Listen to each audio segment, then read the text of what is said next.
All right, welcome back to the Beast Game Podcast. This review is for the movie Highwaymen, which is on Netflix, and it stars Kevin Costner, Woody Harrelson, and Kathy Bates.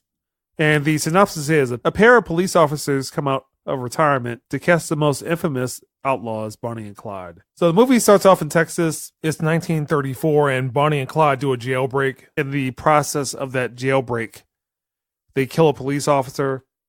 Kathy Bates plays the governor at the time, named Ma Ferguson, who was a real person. She's looking for suggestions from her staff about what can they do about Bonnie and Clyde, how can they capture them. One person suggests reinstituting the Texas Rangers, and the Texas Rangers were disbanded due to Ma Ferguson's belief that they were too violent and too lawless. She reluctantly agrees to that. They approach Kevin Costner's character, who is based off of Frank Hamer, who was a former Texas Ranger and eventually brought down Bonnie and Clyde.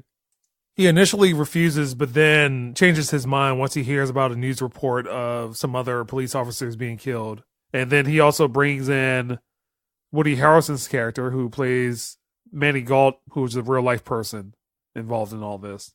So both of them were tasked with trying to bring down Bonnie and Clyde. I will say that I wanted to like this movie more than what it was. So they do something different here, that this isn't a movie just solely based on Bonnie and Clyde. This is about the people involved in bringing down Bonnie and Clyde.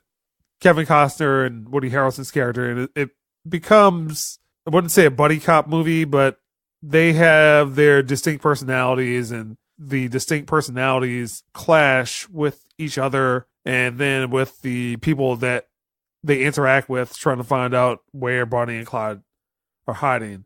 I thought that was going to be interesting, but it doesn't become interesting up until maybe the last 10 minutes. So the first 20 minutes of the movie, I was like, yeah, this has potential. And then there's just this long, boring stretch, which is just filled with the investigation part and then the plot to bring down Bonnie and Clyde. Kevin Costner is okay in the movie. Woody Harrelson, it's all right.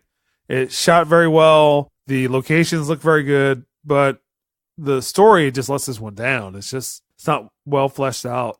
The biggest problem with the movie is just that, playing off the fact that Bonnie and Clyde were very popular at the time, people were rooting for them, but you don't really get to see all that.